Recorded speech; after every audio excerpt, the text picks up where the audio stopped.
Nick, quit looking so serious. Freaking me out, dude.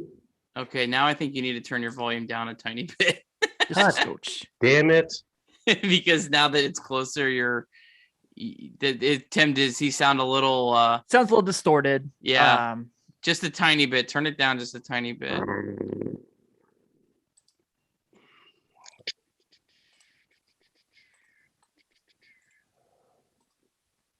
Try talking now. Okay, how about now? We back at it? Excellent. Yeah, that is that's perfect. That's what I strive for, boys. Perfection. That's like the best you've ever sounded, honestly. Keep talking dirty to me, Tim.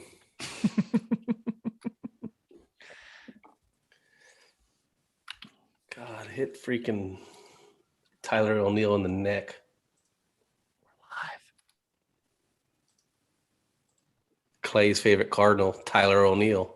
Yeah, I'll fuck with Tyler O'Neill. I hope he gets hit right in the fucking neck meat. All right, I'm ready whenever you are. All right. I'll count us in. Wayne will count in. In.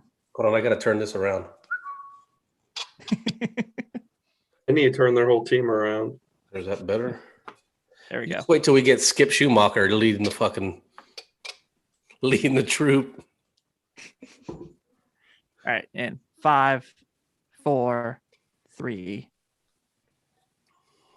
What is up, everybody? It is Wednesday night, and you know what that means. Another edition of Late Night Reds Talk Live here on YouTube with you wonderful people.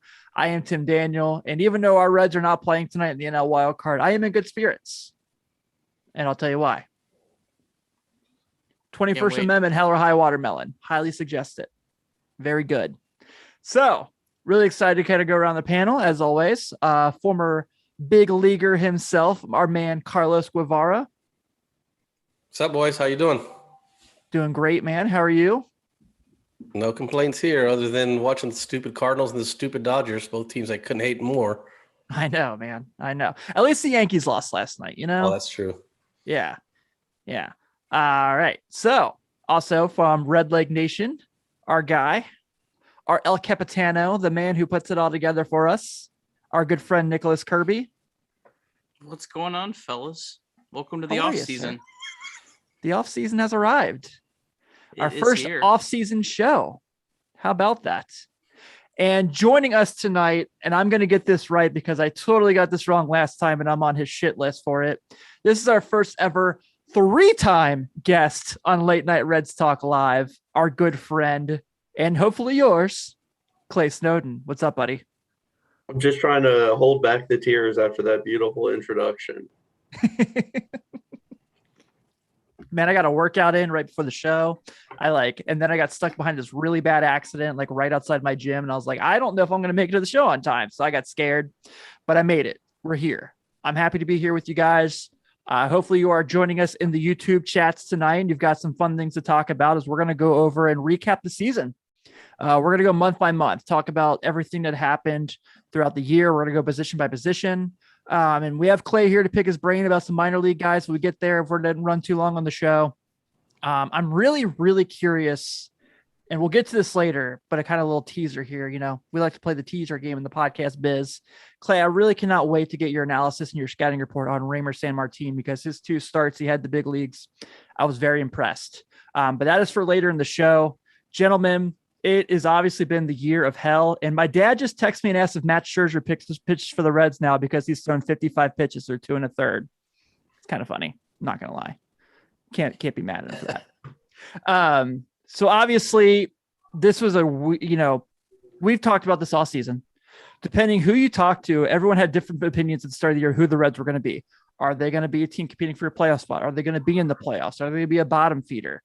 Some people had them competing with the Pirates for last place, which was asinine to me, but that's neither here nor there. So this season obviously fell apart at the seams. It was obviously a blast of a season. It was our first year doing Late Night Reds Talk Live. And we had a really fun team to cover each and every week. But let's start in April. Obviously opening day did not go the way of the Reds as Luis Castillo got rocked a little bit, but led shortly after that to a 6-game win streak. Shortly after that, a big losing streak, including getting beat 2 out of 3 by the Diamondbacks. I'll never forget Tyler Mahle having a 4-inning no-hitter before getting pulled for throwing too many pitches in Arizona, and Jesse Winker getting a home run robbed from him in Arizona, not by a player, by a chair. I forgot about that. Wow. But Good memory, Tim. Thank you. Did you like that little rhyme thing I did? Impressive stuff. Thanks, guys. I'm here all week. And then also in that month, Carlos Guevara became a full-time member of Late Night Reds Talk Live. So that's how I like to remember April, and not the losing streak to the Giants starting out. I'll drink to that. Yeah. So overall in April, Nick Castellanos, obviously the play at the plate, gets suspended, starts a great season. Jesse Winker starts a great season. We're already asking questions about how many more games can Carson Fulmer pitch for the Reds. But overall, April was kind of fun. Yeah, I mean, the Reds went 12-13. It was just April kind of probably is maybe one of the better months to kind of describe the entire season of just kind of the ups and downs, that you saw in that month. The great start, the big losing streak, and then they came back and, won back-to-back series against the Dodgers and Cubs. So, yeah, I mean, Tyler Naquin got off to a great start. Really, the entire Reds offense got off to a great start. Winker, Castellanos, Stevenson, Barnhart were all clicking. And, you kind of saw, glimpses of what could be. But there was still things, like Suarez, especially with his defense. And Castillo got off to the brutal start. And it was just, one of those things where so many things went right and so many things went wrong. And it was kind of the story of the whole season, really. Yeah, it feels like there was almost like more stuff going wrong than there was going right. I mean, Castillo he was awful. The defense at shortstop wasn't good. I mean, Joey was hitting 100-mile-an-hour rockets right at everybody. Yeah. It just nothing could seem to go together. The bullpen wasn't quite blowing all the leads yet. That was more, I guess, kind of at the beginning of May. But it was a rough start, and to be like right around 500 was almost kind of a, we'll take it considering all things considered. Yeah, I actually, you all are lucky with your timing. I just finished an article yesterday for Just Baseball recapping the Reds season. So I have 3 pages of numbers and notes here. My man. And I led off with April, and as I was looking deeper into April, I just kept thinking, like, what the hell? Like, how did I forget all of the ups and downs? It was, I do remember on Twitter, everyone saying this is the same old Reds after opening day when they blew the lead.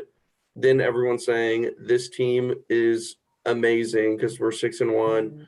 And then everyone saying, this team sucks because we lost to the Diamondbacks. 5 losses to the Diamondbacks, including a sweep. And I know Nick says this all the time, and so do I. Every single game counts the same. When you're in April, you don't feel that way. But when you look back at the end of the year and you're thinking, okay, we have to do this exact, strategy with our pitcher use so we can win this one game. Well, it would have been a lot easier if you won just a couple of those games in Arizona. But April is just wild. Winker was off to that hot start. I actually have his numbers here: 370, 414, 679 with 6 home runs in April. That offense just started off hot. So yeah, April is a fun month, and it's kind of weird thinking when I look back on it that they were actually a game under 500. You remember in April, Jonathan India wasn't playing every day, and we were like, if he's not going to get many at bats, maybe they should send him back to Louisville for a little bit. And then like the next month, it was like, suckers. Yeah, I tweeted out a picture of his Baseball Savant page, and it looked bad. And my whole tweet about it was just kind of a, this is a rookie. This is not what he's going to be. But right now, I don't know what to think of him after the hot spring. And then a month after that tweet, I tweeted another picture of his Baseball Savant page that looked drastically different. And now he's, rookie of the year. Yeah, go ahead, Nick. I'm sorry. I'm sorry. That was kind of like, I think as Carlos said, there wasn't a ton of blown games by the bullpen, but you started getting glimpses that things weren't going right. Because if you listen, I listened back to a little bit of our day before the season preview, and we were all pretty optimistic about We the were. bullpen. It was just one of those years where all the fringe guys didn't pitch well. Like all the guys we thought, like the Sinal Perez's of the world, the Carson Fulmers, none of them pitched well. And then on top of that was Amir Garrett, who we all said, pump the brakes. We like Garrett. He's a solid pitcher, but he walks too many guys to be like this, relief ace that I think everyone thought going into the season he was going to be. And boy, and that 3-run home run he gave to Josh Van Meter, what a gut punch that was. And then It was the Reds grand lost- slam when they were up like 8-0 in one game. Yeah. The Reds also lost the game to the Diamondbacks where they scored 11 runs. I Mhm. mean, how? It's hard to even fathom. But then the Reds won that one fluky game against the Indians with that the play through the legs of the first baseman, Josh Naylor. So, yeah, just a weird month. The Reds winning 1 of 3 in San Francisco actually, I think, aged well. At the time, we're like, oh, Reds just lost a series to the Giants, and now it's like, oh yeah, that's actually pretty impressive. They went in there, got a win. It's always funny how at the end of the year you look back and things that you thought were a big deal, like, that really wasn't that big of a deal, or the other way around, it is, and just the interesting intricacies of a baseball season. I don't think I'll ever forget when they went into LA and won 2 out of 3 against the Dodgers. Like there was the game when Winker has the big homer, and then the next night Joey has like the go-ahead hit off a lefty into the right field gap to like bring the runners in to take the lead. And they lost the last game 8-0, but none of us cared because we're like, oh, Sonny Gray pitched pretty well. And we're like, okay, so we're like, they're coming home for the Cubs. We'll be cool. And I just remember being so excited. They took 2 out of 3 from the Dodgers and didn't even care they lost the last game the way they did. That was the series that Nick Senzel led off, and I complained, and I think he had 4 hits, and that was just Couple about walks. that's pretty sad. If like the one highlight of Nick Senzel's season was his like 4-hit game, and that was it. But I don't want to go down that rabbit hole. But yeah, Heath Hembry pitched against the Dodgers, and he actually pitched pretty well, which is surprising. And I actually tweeted out an hour before he got DFA'd his stats against the Dodgers, and they're just like incredible for his career. It's only like 5 games, but still, like, the guy just owns the Dodgers. Reds won a game in Dodger Stadium. Pitchers for the night: Jeff Hoffman, Jose De Leon, Ryan Hendricks, Carson Fulmer, Heath Embry, and Sean Doolittle. That was the entire 9 innings pitched by the Reds. Is Jeff Hoffman the only one left on the team at the end of the year? Like on the active roster? Yeah. Sean Doolittle's pitching in do or die games for Seattle, though, so good for him. Yeah. And they died. Oh, man. Yeah. But yeah, I mean, there was some definitely highs and lows there. Clay, it's so funny you bring up the whole Nick Senzel thing, because if you go back and listen to those episodes in April that we did, I was like, man, he's getting so good in the box. His eyes getting better. He's drawing walks, and it's like, and then he's gone. And I don't think he'll ever play for the Reds again. But that's a story for another time. I refuse to let myself become a fan of anyone named Nick, honestly. Smart. Good call. It's a good call. So sorry, Nick Castellanos. Yeah. Clay hates Castellanos. Somebody doesn't want you back. Wow. Ryan, friend of the show, Ryan Castellanos, if you're listening, which I know you are because you love our show so much. We won't have you on with Clay. We assure you of that. So, yeah, because I went to 2 games the first week. So I went to the first Sunday game against the Cardinals, and that was the first game I took my then fiance, and they won like I think 12-1 or something crazy like that. And then at the Friday night game against the Indians, they won 12-3. Her first 2 games she'd ever gone to, and I had to be like, it's not normally like this, I promise. But yeah, like I took her like 6 times this year. She went 5-1 with like a run differential of like +30. So season tickets next year. Yeah, go. season tickets next year. I'm in. Let's go to May real quick because it starts with, they lose to the Cubs 3-2. And then that Sunday game, they had that 13-12 walk-off, which was pretty electric. They had the 2 games with the White Sox, the infamous game where they won 1-0 in extras because Tony La Russa didn't know the base runner rule. You get a series in there with the Pirates, you win 2 out of 3. You go to Colorado, take 2 out of 4. You get swept by the Giants. You only win 1 against Milwaukee in 3. And then you get 2 or 3 in Washington. At this point, I am on my honeymoon, so I did not get to watch many of these games. I got married on the Saturday. They lost to the Brewers at home. That was a pretty rough day to my addition to my wedding day. But they go to the Cubs. Was your wedding day rough? No, it was awesome, minus the Reds losing. Oh, okay. Yeah. And then, of course, they go to Wrigley and they have a 1-0 loss on Friday, the debut of Vladimir Gutierrez. They lose 10-2. Then they win. They end the month with a 11-1 win against the Phillies, where Max Schrock kicks ass. So May was a little. Again, we're still on this roller coaster wave of a team, but this is also Joey breaks his thumb. This is Nick Senzel officially being out for the year, or at least we didn't think at that point. Moose is hurt at this point, and it was a little scary there for a bit going into June. When did sticky substance go away? Around that time. Is that June? In June. Because I'm looking at the June losses 20th.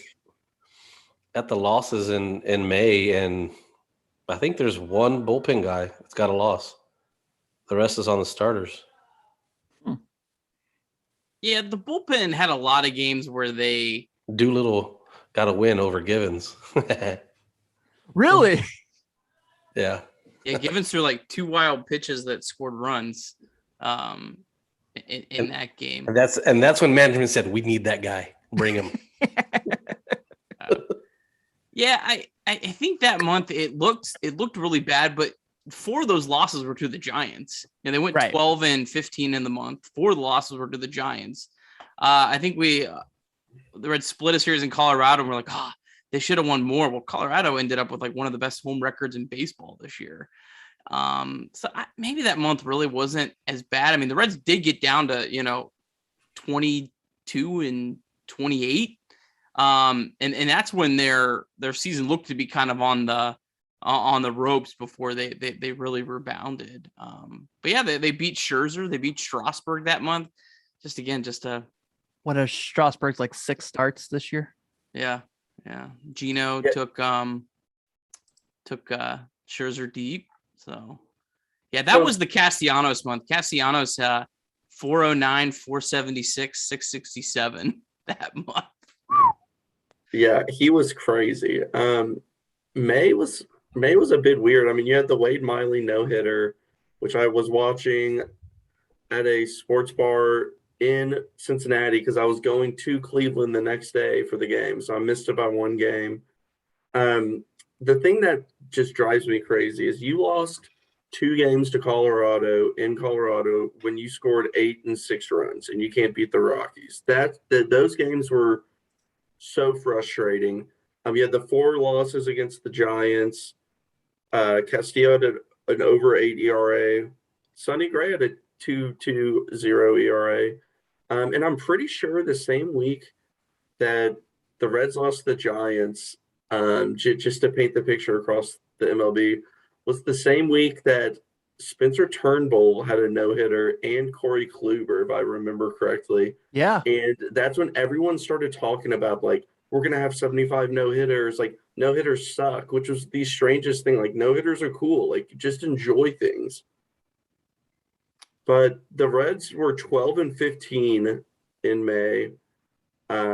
Pretty much the same slash line as April. I mean, really at this point, it's still small sample size, but I remember kind of thinking, like, this is not a great baseball team. I think no-hitters I don't think they suck, but I'm kind of got to the point where I won't even turn on a no-hitter if it's just a random Spencer Turnbull. They happen like 7 times a year, and people act like they happen weekly. Perfect game or bust for me. I don't you know, percentage wise, normally it's get still into it. extremely rare. Yeah, it's overrated though. I'm with Clay on this one. I'm not gonna lie. Yeah, me too. Nick, we're fighting. Party pooper. Yeah. Well, What's the matter with you? I had 0 in my entire life. I couldn't even get one when I was 12. Hey, you know who threw 4 shutout innings in the month of May? Ashton Goudeau. 4 shutout innings for the Reds. I Yeah, honestly I don't think thought- it's talked about enough. I thought you were literally gonna say Alex Blandino. That was a big loss that we haven't talked about. Uh, Out of the bullpen. Alex Blandino did throw 2 1/3 shutout innings that month. Hey, at Colorado is beating everybody at home. Yeah, I don't. A split there, man. That actually aged well. I mean, you go into Colorado It's and so you get a hard split. to pitch there. It's so hard. Wade Like- Miley got rocked. Like You you know- think, so say you can throw your curveball slider at 100% anywhere else. In Colorado, you can probably throw it 70% of what you can throw it anywhere else. It's so hard to get used to throw that. And I mean, you get the bullpen to do it. You're lucky if you show up to Colorado on Monday and you don't have to pitch until like Wednesday, maybe Thursday, and you get to play with the ball in that air a little bit. But man, if you got that first game, good luck. Well, and you also have to look at those games too. The first game, the Reds were down 10-0 and scored 8 runs in the 8th to make it interesting. So they were really like never actually in that game. And then in the second game, oh boy, math is hard live. They were down 11-2 and made it, or not 11-2. They were down 8-2 and they ended up losing 9-6. So it's not like those games were necessarily games where like their bullpen got blown up. Just both those games was Castillo and Miley just got lit up. Not really much you can do. Yeah. One thing we also got to mention the month of May was Joey Votto went on the radio and did play-by-play for the Gutierrez debut Yeah. in Chicago. I forgot about that already. Can't forget about that. That was the coolest 1-0 loss I've ever watched of the Reds. And also the double play when they won the walk-off double play in Colorado, the first baseman in the 9th inning. Yeah. Tucker Barnhart. Yeah, he was fired up too. He was going nuts. That was also the game they wore those, because they were doing the military appreciation stuff, which I'm all for. This is not me being anti-American, Oh boy. but those hats are no. terrible. Those camouflage hats are the worst. We got to come up with a new design in MLB. I like them. New era. We got to come up with a new design. I like them. Do you like 'em? Indifferent. I don't mind them. I'm all for wear 50 different uniforms throughout the year. Mhm. I want a different uniform every single night. I don't care if they're ugly. I don't care if they're awful. I love anything different, As long I as they're like- not the sleeveless pinstripes. Blech. Pinstripes forever. I I want like to the, apologize to those who serve our country on behalf of Tim. Late Night No. Red Sox Live supports the military. I do support the military. I just don't We support pray for the Major League troops, Baseball's Tim. We pray hats. for the troops. Do you remember? Was this the month also I called Carlos's bike because I didn't know about Peloton? I called it Pelotonin. Tim, are you wearing a camouflage Nike hat? No, it's gray. Does it kind of look camouflage to you guys? Yeah, Oh, yeah, I that's see some it. type of like computer camouflage of some kind. I mean, if you guys want Damn. to throw hands, we can throw hands. That's fine. Fine for Tim to work out in it, but not for baseball players to wear it.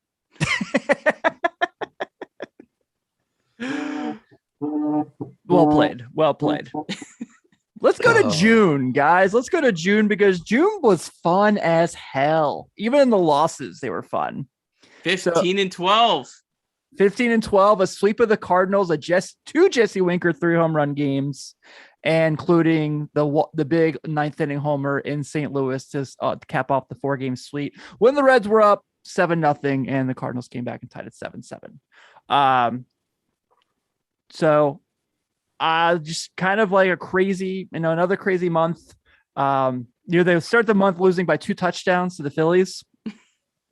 And then, they go sweep St. Louis. They sweep Colorado. They go on that 6-game win streak between Colorado, and they go and sweep the Brewers in Milwaukee. Lucas Sims gets the sweep in the last game. This is the Joey Votto scores from first on the Tucker Barnhart single. And you see the infamous, like him screaming all fired up while Tucker advances to second on the throw. One of my favorite Joey Votto moments of the season. And even like their losses. So they go to San Diego and they're down, 2-0. And they come back and make it 4-2 between Stevenson and India with big hits. And then the bullpen obviously gives up the game. They end up getting swept there, but it was like, okay, I kind of feel all right with this team. They lose to the Twins. And then they get a game against the Twins. They go and take 2 out of 4 from the Braves. They make up a game with the Phillies. And then they end it with losing 2 to the Padres. But a lot better feelings at that point. A lot of really, really fun performances. That 12-4 shellacking of the Phillies with a Nick Castellanos grand slam in that game at home was a joy, especially after I reawoke Freddie Freeman, for those of us who were listening to the show then, and brought him back to life from his MVP caliber season. Yeah, that was the Jonathan India, Tyler Stevenson month where they kind of both carried the team. India got moved to the leadoff spot and just took it and just absolutely ran with it. Yeah, I thought that Padres series, it's weird. I thought that was an exciting series. I thought that was fun. I thought it was encouraging. It's weird. They got swept in a 4-game series and it felt encouraging in some ways. It's so weird how different you feel at certain points of a baseball season. Because at that point, we're like, man, the Padres are just this juggernaut. They are like, the Reds have competed with them, but the Reds, there's no way they could catch the Padres. But we can outplay the Brewers and Cardinals for sure. It's just went completely two opposite directions. It's so weird. How you feel at certain points. It never ends the same way. I remember that game against the Phillies. I think it was like 17-2 or something, and just thinking like this is not it this year at all. But as we saw so many times with this team, they just bounced back when everyone tried to write them off until the last month or so. And they just kept fighting back. And how many come from behind wins did they have this year? And how many big moments did they show when everyone was saying, so-and-so can't do this or so-and-so can't do that? And June was the start of kind of like the fun Reds. And I think everyone in the MLB started to catch on by July of just how much like fun this team could be. And everyone started to take notice. I know that there was an article at Just Baseball about how fun the Reds were. And then like right after that, they weren't fun anymore. But June was pretty cool. Tyler Stevenson had a good month, 305, 452, 542. And this was the first month of Luis Castillo pitching well, the 1.71 ERA. And it finally seemed like there was some hope to the starting rotation's ace. And maybe time for him to turn around after all of the takes of how bad the weather was and how he can't pitch in the cold. It took him until June to kind of figure it out. Was June Kyle Farmer month? That was July, and I'm ready for it. Can't wait. I cannot wait. Yeah, 41 comeback wins this year for the Reds, 34 blown leads. So they had more good than bad. For comparison, 2013, the Reds only had 25 come from behind wins, and that team won how many games? 90 something. And hey, Nick, there was one year, and I don't know how quickly you could find this or even if you care to, but I think the Reds had like 19 walk-off wins or something like that, like 2008-ish or somewhere around there. 2010, that was like third. But I just remember thinking I remember an Edwin Encarnacion walk-off home run. It was just like every third night they were walking it off, and the team wasn't even good. It was all 8 wins of the season were walk-off wins. Yeah. I say 2010. That was like their game. That was their jam. Was walk-offs. Yeah. Other fun highlights from June that we can discuss. Abigail, the infamous fan in San Diego that when Joey was ejected, he signed a ball to and said, "I'm sorry, I didn't play the whole game," and then brought her back the next day. That was a cool moment. There was Luis another Castillo. one. Luis Luis Castillo, Castillo, like Clay 1 mentioned. 1.71 ERA that month. He entered it was like 7.2 or something. That was where it really.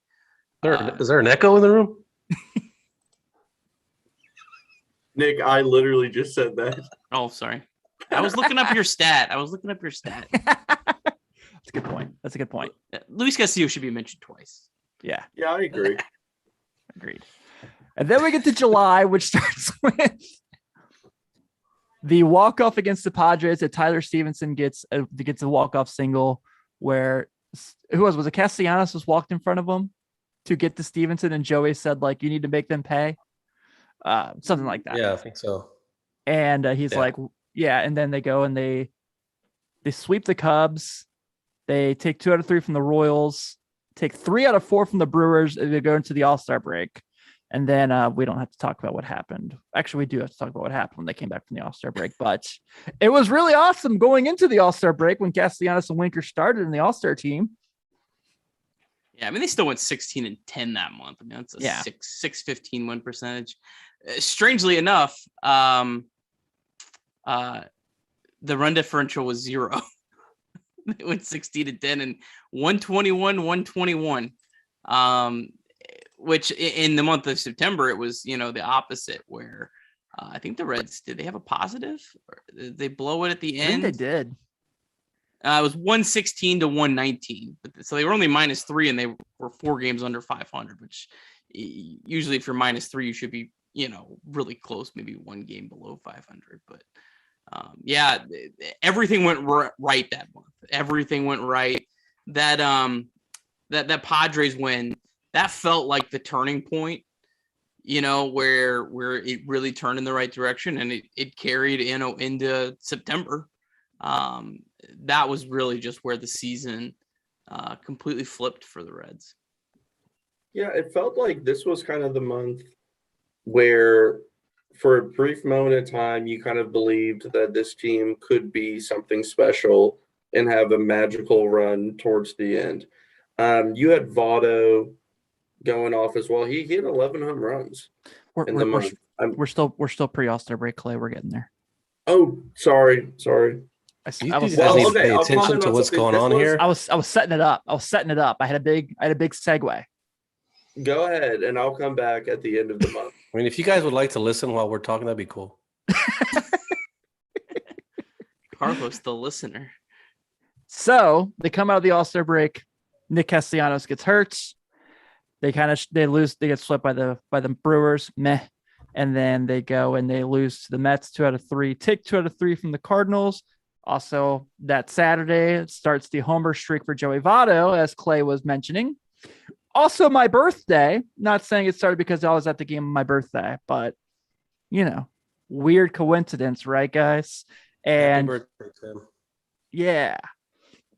And then Joey goes on to hit homers in 7 straight games, including two homer games at Wrigley Field, our favorite place to see him hit bombs besides Great American Ballpark, of course. At this point, the Cubs start selling everyone away, and July ended up being fun. So now, Clay, you can talk about Joey Votto's home run streak. Yeah, well, that's really all I had to say. But I was going to say this was the moment that the Reds, for me, felt like this team could be something special. And they were having a lot of fun. The rookies were playing well. Everyone was playing well. Castillo had another good month, 2.15 ERA.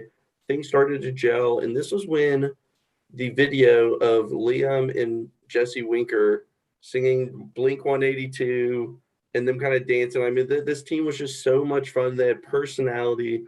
And I myself was so excited thinking this is going to be a playoff team. We're going to have something here in Cincinnati. And, of course, we haven't really talked about Kyle Farmer enough, right? If you all don't know who Kyle Farmer is, he's the Reds utility man and bench bat. And he had a humongous – should be the Reds utility man and bench bat. And he just had a huge month of July, 395, 456, 691 with 5 home runs.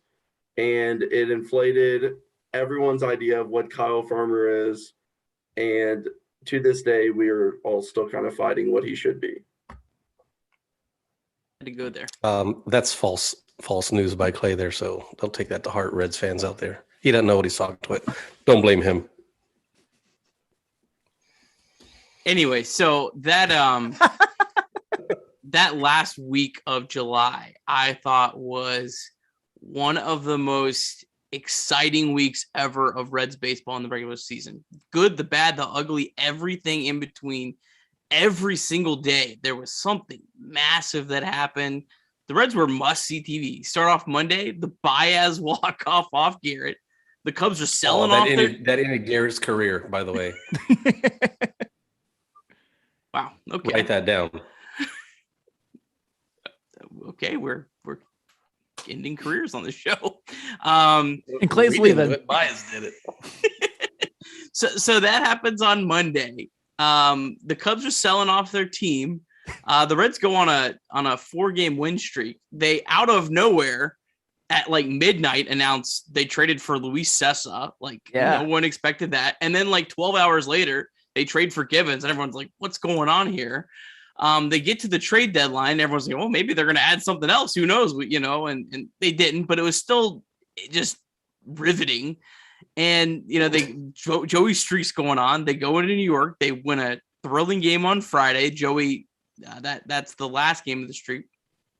They lose the game on Saturday on the Doolittle allows a walk-off, but Votto missed the home run by a foot. That close. Yeah. And it was just one of the most insane weeks of Reds baseball. Just that is what, if you're a fan of the team, that's what you sign up for. It's the interesting storylines. It's the constantly just thinking about what this team can be. It was an awesome week.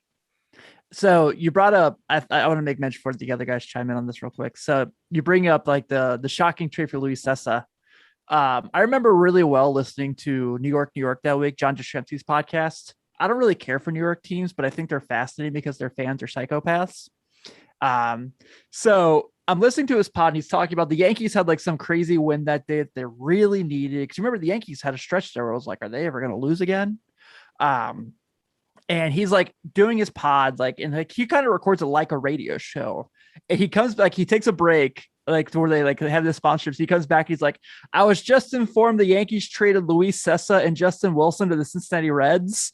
And he's like, and Luis Sessa's pitching really well, so I don't know what's going on. And it's like, I'm sitting there like, oh shit, maybe we got this guy here. And like, Sessa obviously ended up being really awesome down the stretch for the Reds. So that was pretty fascinating. When you hear like guys getting traded from other teams to your team and that team's pissed, it's a pretty nice feeling. Yeah, I was actually on a work trip. So I had bad hotel Wi-Fi and it's like around the deadline, the whole week I was out there. And I remember like going to McDonald's to get on their Wi-Fi. I saw the trade. I start searching his name because I'm like, Luis Sessa, like, I don't know who that is. You were 85. You're like, what the hell is this? Every single person that's a Yankees fan was pissed. And it wasn't just pissed like, oh, this is a bad trade. They were pissed because he had been on the roster for a couple of years on and off and was terrible. And they held on to him all this time until he started to pitch well. And then they dumped him. It was just like classic New York fans just wanting to ride in the streets over Luis Sessa. Yeah, I mean, it was a numbers thing so they could get Gallo and Rizzo, but right. Still, it was a great trade for the Reds. It worked out. I'm already looking forward to trade deadline 2022. The Reds aren't going to do anything. They never do anything. And then like, okay, the year before they got Archie Bradley and Brian Goodwin, and they got 2 relievers that no one said they'd get. I'm already looking forward to 2022. Reds never do anything at the deadline, and then they make a couple trades. Delino DeShields is this year's Brian Goodwin. We're not to September yet, Clay. Well, I guess he was acquired after the deadline, wasn't he? Yeah, he was acquired when the rosters expanded. Yeah, I think he was actually traded to Boston at the deadline. Oh, Reds got him on August 31st, so he would have been playoff eligible. But they traded him to August 31st. And they sent him to Louisville, and then the next day added him to the 40-man roster. Yep. Yeah, he was acquired. He was playoff eligible. Should be playing right now. Or Delino. That was his chance. He didn't suck. He played really well. I don't know how, but he played really well. He Good did. for him. Yeah. Good for Delino. All right, so we go to August, and they start with a nice win against the Mets, split a series with the Twins, sweep the Pirates, lose the 1-game makeup to the Indians. What was it? They lose 2 of 3 to the Braves, take 2 of 3 from the Phillies, come home, and that's when they had the series lost to the Cubs. Sweep the Marlins, lose 2 out of 3 to the Brewers, beat the Marlins, and then the losing streak starts. The downfall of the season begins. Yeah, so 16-12 for the month. I know the month did end well, but run differential wise, this was by far their best month. They were plus 40 for the month. And remember, I said the month before when they were 16-10, it was a 0. So overall, they probably played their best month, but yeah, losing Winker, just that's what, I don't know if that was the death blow to the team, but that was definitely the biggest contributing factor. So weird because everybody like just stopped hitting for a while. Like, because I remember saying specifically, I was like, them losing Winker's not that big of a deal because them scoring runs is not an issue. And then from then on, they could not score runs or timely runs. Honestly, though, if you look at the September numbers, they hit better than like you think. Like there's like 6 guys that had really high like weighted runs created plus. It's just the Winker was the big anchor in the middle, I think. And it's just so many things that just didn't go right. And then how did Joey and Nick hit at that time? Not very well, right? So, I mean, we're crossing into August and September. Both were fine, but I mean, like September, Votto 163 WRC plus, Suarez 220, Castellanos 136. No, not September. I'm talking about August. August was even better. Remember, August was their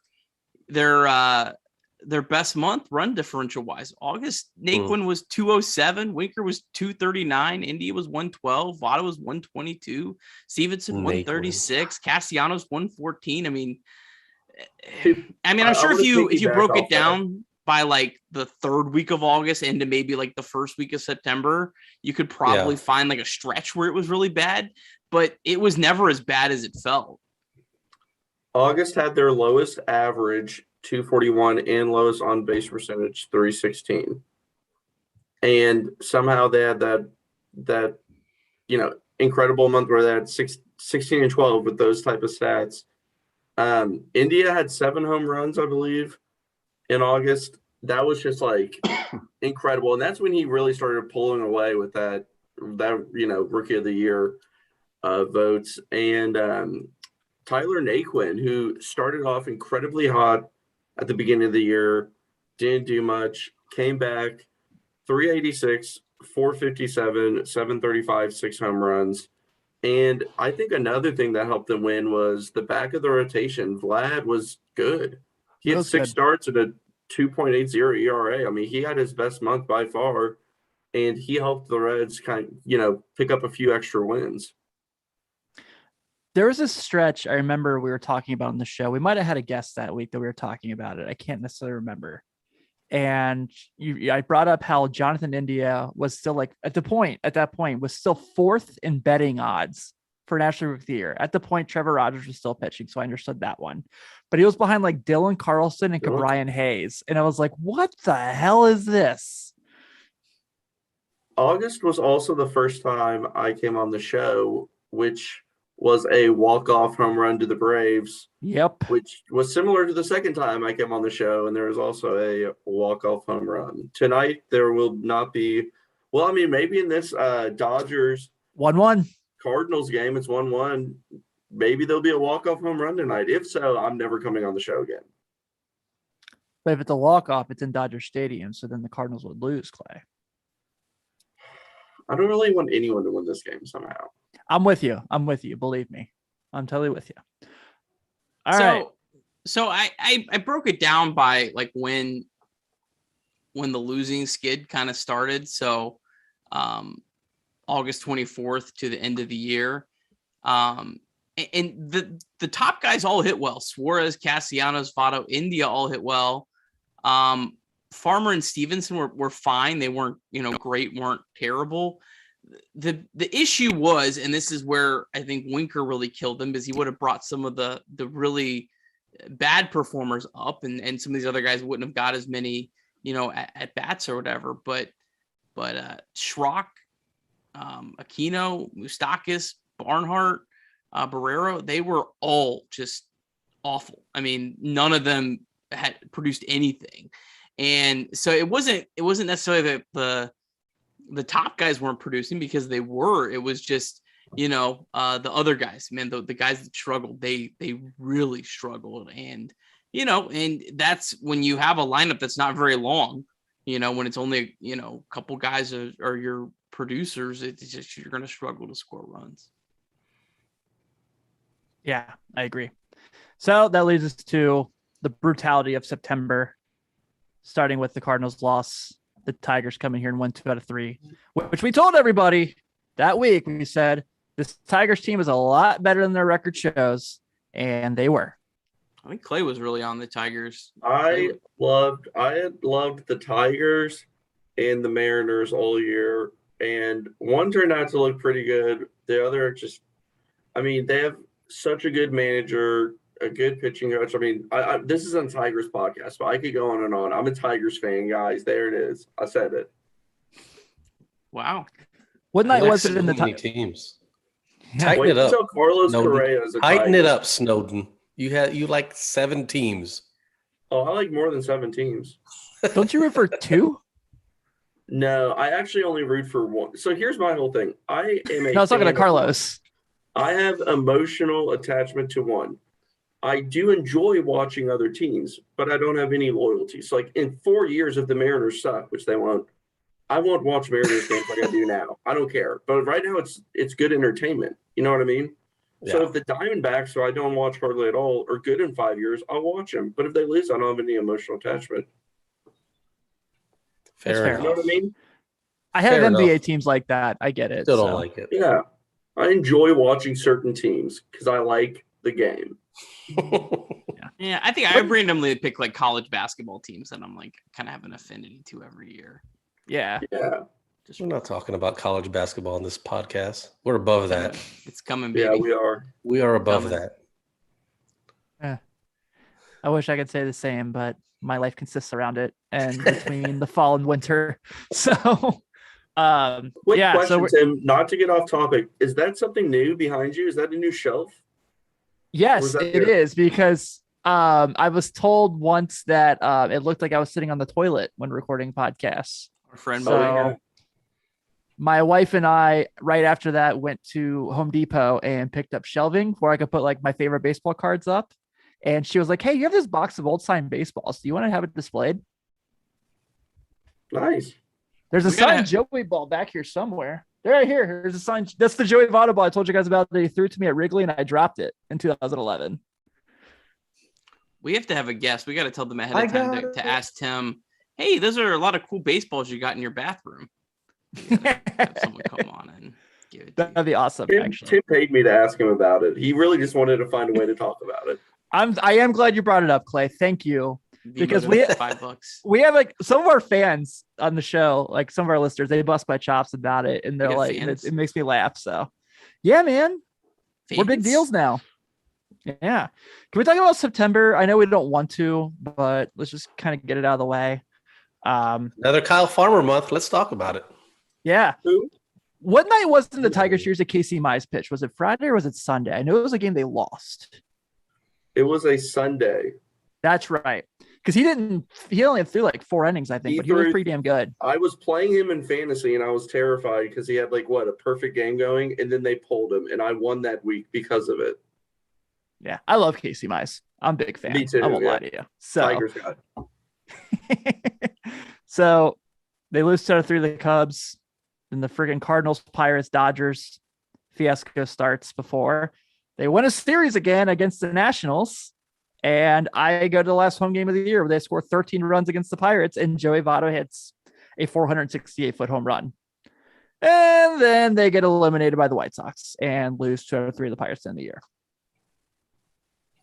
Yeah, I mean, I think you have to really look at the Brewers and the Cardinals and what they did this year. I mean, everyone all offseason. This division is garbage. This division is terrible. This is the worst division in baseball. And then 3 teams are super Brewers win competitive. 95 games. Cardinals win 90 games. And the Reds still finished with the 6th best record in the National League. Like, it wasn't that bad of a division. And you look at run differential. Reds were plus 26. Cardinals were plus 34. Look, they went on this crazy streak.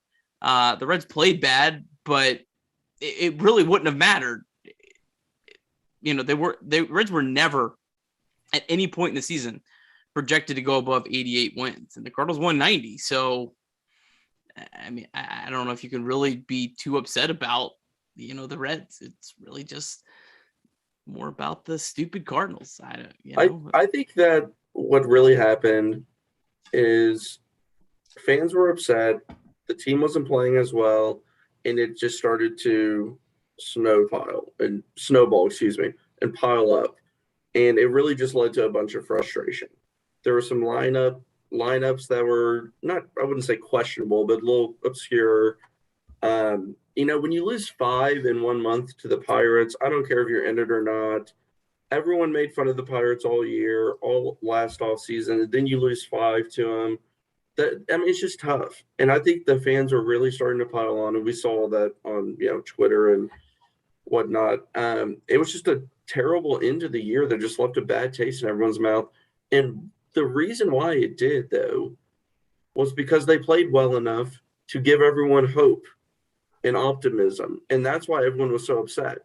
They still played better than what they were projected to do. If this was spread out a little bit, I don't think it would have the same effect. But people bought in, thought that they could make the playoffs, and it went south. I still think that they played about what they were expected to this year, a few games above.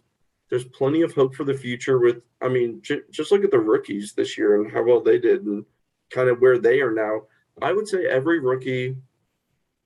most rookies on this team, from what I personally thought they'd be, have all taken a small step above. Barrero is the only one that I'm not ready to say that about. Vlad, I thought he would be fifth, sixth type starter. I think he could easily be a back end of the rotation guy. Stevenson, the ceiling is the limit with him, and same with India. I listened to Rates and Barrels podcast, and they were talking about India fantasy value wise being near Acuna. That's how good he's going to be in terms of value and overall production, which I was like, there's no way. Then they spent 5 minutes talking about it, and by the end of the day, I was like, I'm drafting Jonathan India 1 overall. Like, screw it. Got him in a dynasty league, man. Held on to this long, so I've got India too. Yeah, I think, everything went right for the Reds this year that needed to go right, except for the Brewers and Cardinals, right? Jerks. Like, I think everything went about the Reds' way. They had enough, players outproduced to even outweigh some of the non-producers.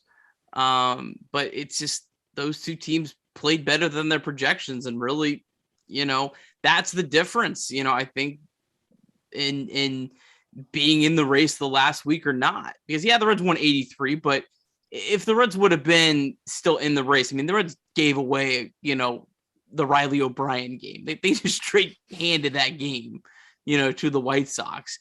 And those games, those last 2 games that they lost against the Pirates, if they're still in it, it's much different. Who knows if the outcome changes or not, but it's different. So, all year, I think the target was, hey, get to 85, give yourself a chance. They did.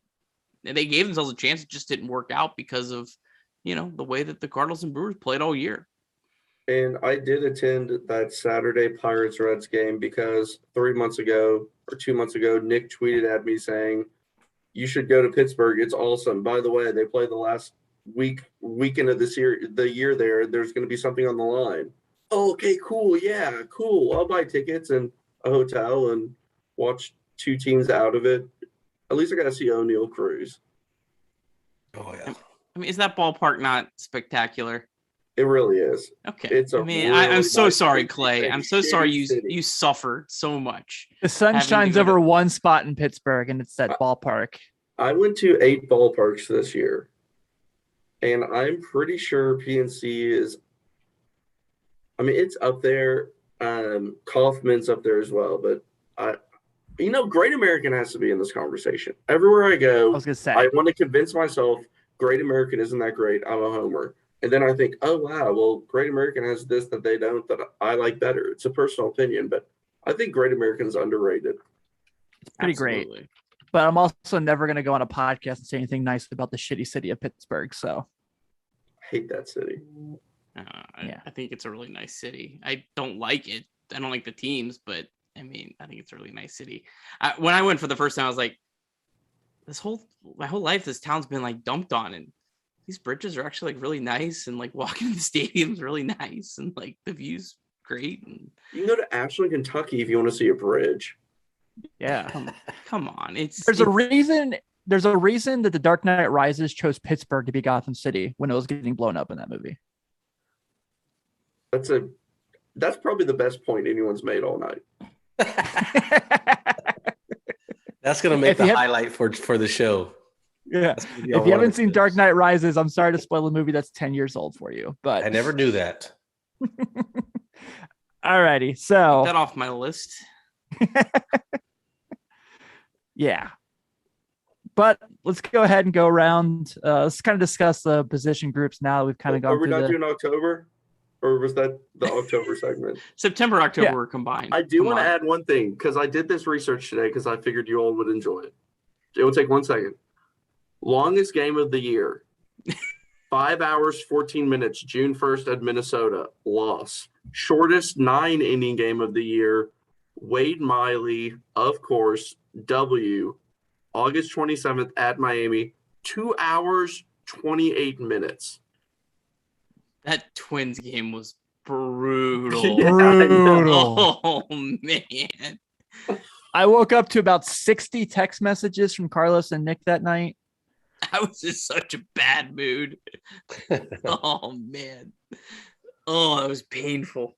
My wife Painful. was like, "Why is your phone going so crazy right now?" And I was like, "The Reds must have lost because I fell asleep." Didn't Miguel send it like he only needed like a sac fly and he hit a ball like 3 miles? Yeah. I think he might have hit the target sign at the stadium. And I think he had like 2 hits all year. Like he was benched. Like oh man. That Yeah. game. So obviously now the big question is, how does this team move forward and what do we look like at position groups? The outfield, obviously the big question we obviously know is, will Shogo Akiyama be back next year? That's the thing we're all wondering, obviously.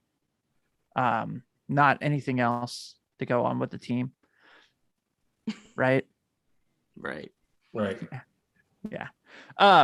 But all joking aside, so obviously the Nick Castellanos question hangs over. And I know we've been discussing this a lot, and we're going to discuss it until we know what's going to happen. And I'm not necessarily talking myself into him staying because I do think he's going to opt out. Obviously, it just makes all the sense in the world with who his manager, who his agent is, and obviously the fact he's probably going to be the best available free agent in baseball. But I thought about it more and more, and I was like, he's probably. I do 100% still believe he opts out, but I do think there's this little chance Nick Castellanos signs back, and strictly I think it's because of all the CBA stuff going on next year and no one knows what's going on. I think that uncertainty could play in the Reds' favor.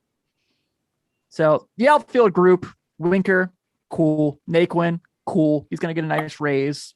I know, Clay, I saw you kind of audition, booming the TJ Friedel drum that he should be on the Major League roster next year. So what do you guys think about the outfield group? Yeah, so I liked TJ a lot. I didn't really think of much about him until I was at the alt site this year, right after spring training. I saw him and I thought, I don't know, his swing looks good. He's extremely patient at the plate, and he takes a lot of pitches. And I was just thinking, like, that is something that a lot of managers will like, regardless of how phenomenal you are. If you can get on base, you can stick in the league for a while. And he had a really good year at AAA. He wasn't outstanding. The Bats announced today he was like their player of the year or whatever.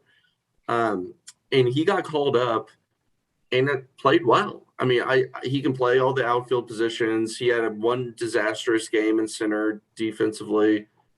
He is like the perfect person to replace what has been the Shogo role or the Mark Payton role. I mean, just think of how much better he is than just those two players. That's an immediate upgrade if you have him as your fourth or kind of fifth in between up and down type guy. I think he's better than both of those players. And just to touch on some of the other outfielders, Winker, we all know his story. I am a little concerned, though, doesn't hit lefties. And, everyone likes to make fun of Nick Senzel getting injured all the time. Jesse Winker gets injured a lot. Not as, if Nick Senzel was hitting as good as Jesse Winker, people wouldn't talk about it nearly as much. But Jesse Winker is definitely somebody who has always kind of dealt with some injuries. Tyler Naquin had 2 awesome months, kind of streaky in between. Still a good player, somebody who you could definitely platoon if you want to do that in center field. Castellanos, I personally think, is going to walk, and I know that you all will touch on that more. And then Nick's guy, Aquino, I'm just so ready to move on. I mean, he definitely looked better in moments this year, but I just don't see how you want to contend and you want to keep a guy who, I mean, I know he had one monstrous month, but he's just been a negative WAR player last year, this year. I'm just ready to move on. If he explodes somewhere else, good for him, but it's just not worth it to me anymore to keep the roster spot and keep giving at bats to him. Yeah, I mean, he did have the 5th highest OPS on the team against left-handed pitching. So, I mean, and how many at bats? Like 80, something like that. I don't know. I mean, he was only supposed to be a platoon player, but I mean, the bigger story is Winker hasn't played more than 113 games in his career. I mean, what do we expect out of him? I mean, is that his ceiling? Is he ever going to play more than 120? I just, and man, he is maybe one of the top 5 hitters in baseball against right-handed pitching. I mean, he's up there. But he's really bad against left-handed pitching. Like, it's not even like, just, oh, this guy's not as good. I mean, he is replacement level hitter against left-handed pitching. I don't know if I've ever seen a player with that drastic of splits. And even during his best year, his career year, it was that drastic. This was his best season. So I don't know. And Winker and Castellanos both in the outfield together. It's great in the lineup. Them hitting back to back in the order. It's great. They complement each other flawlessly with the right and the left combination. They force an opponent's bullpen to put in one or the other hand wise, and the other one mashes it. So, but defensively, it's that's the silent killer for the Reds this season. Is you look at the Cardinals, they were like the top defense of baseball. The Reds were one of the worst, and you see who's playing right now and who isn't. So I think that had a big part of it. So, I mean, I think Naquin's definitely a fine player to platoon. It's just, it's the Reds need to be looking more for that Giants mold. And I'm fine moving on for Aquino, but you better have another guy that hits left-handed pitching really well to fill his spot. Because if the Reds just roll out, Naquin and Winker, they're going to have the same struggles against left-handed pitching all year again next year. Yeah, I don't know. I mean, it's going to be tough to keep Naquin as a platoon guy unless they bring somebody in the right field that can't hit right-handed hitters very well, because center field, I don't think that's going to be the spot, because who else is he going to platoon with? You're going to bring in, Delino Shields back, someone like that. I mean, I think there's probably a more realistic chance of Jose Barrero being the center fielder than the shortstop next year to start off the season. But I mean, that's going to take a lot of playing time for him this offseason in winter ball, doing that, and a lot of spring training games. But I just you can't split time between like a Barrero and Naquin. because number one, Barrero needs to get ABs. He's a young guy. He needs to get that opportunity. And then Naquin, he's a veteran guy that hits really well. And if you start him during the game and you take him out in the 4th or 5th inning, that's going to really piss him off. And that's not good. Like, as much as people don't want to hear about the clubhouse, that kind of shit matters when an old veteran guy is pissed off.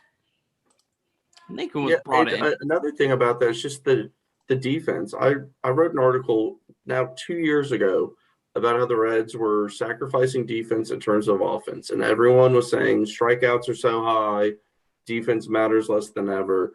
Well, look at the Mariners, also a good defensive team who, made a good run. I mean, it's not impossible to think, oh, man, maybe we should have some players who can actually, save us some runs here and there, especially when the bullpen was how it was from, a big chunk of the year.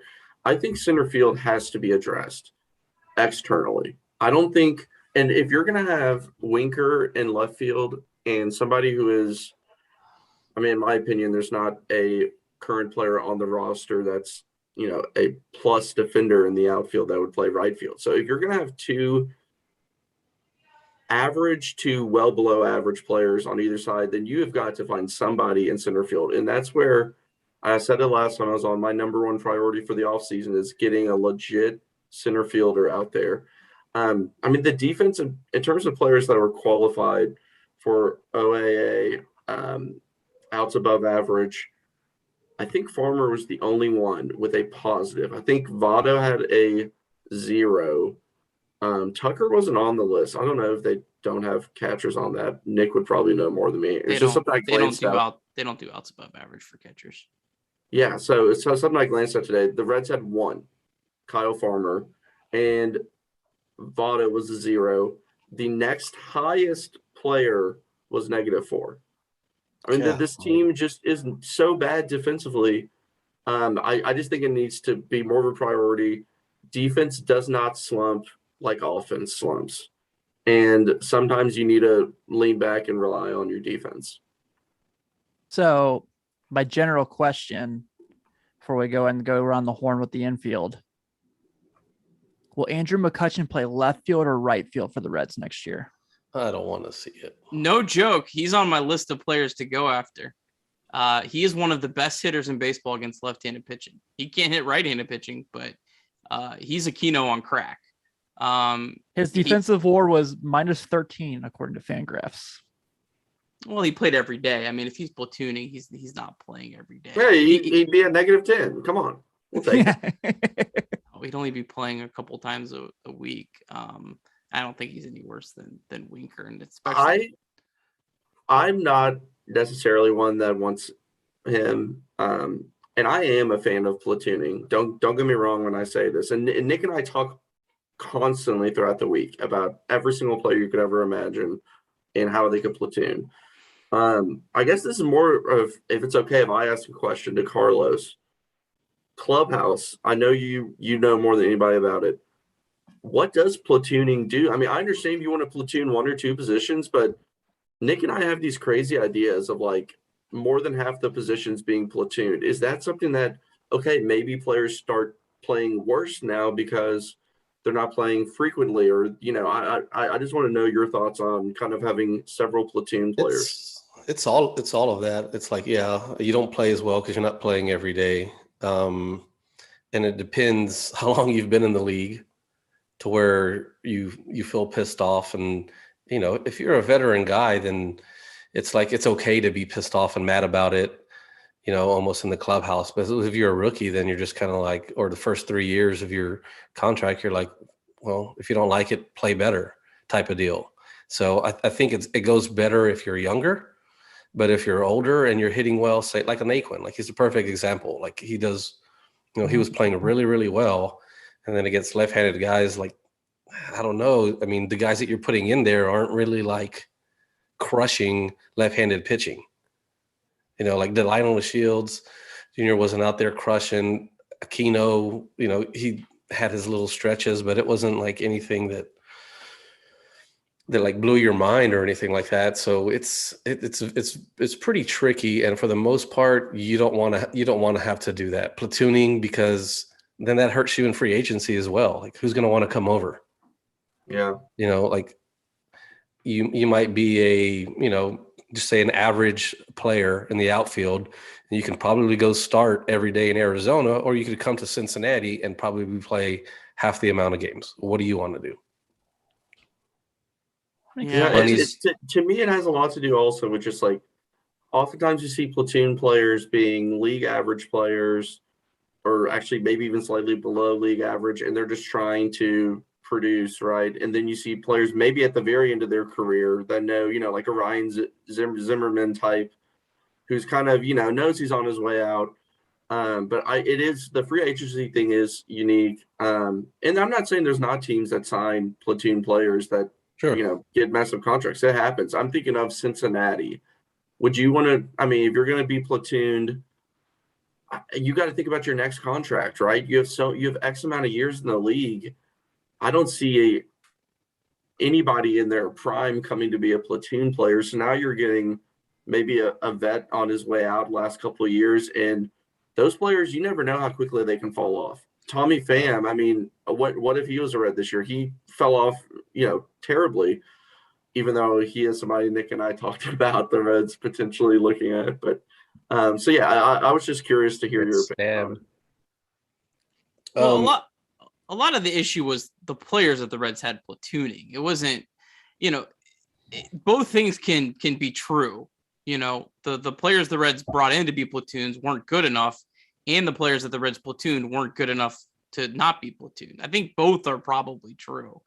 I look at the Giants, man. They won 107 games. They have Brandon Belt, a guy with a 160 OPS plus platooning this year, who's a veteran player. We're big David Bell fans, but maybe he's not selling it good enough to the players. If that's an issue, I'm not even saying that is an issue, but Brandon Belt isn't a Joey Votto. You can't platoon Joey Votto right now. Brandon Belt's a pretty established player. I mean, who had a monster season. Brandon Belt's a good player. Yeah, he's not anywhere near the same stratosphere as Joey. Sure. Brandon Belt's not going to be in the Hall of Fame, but they did sell it. I don't know. Maybe there's a solution if there's a designated hitter where, maybe the plan is, okay, hey, we're going to, every time we face a left-handed pitcher, Winker's going to play day one, Votto's going to play day two against, and we're going to rotate it.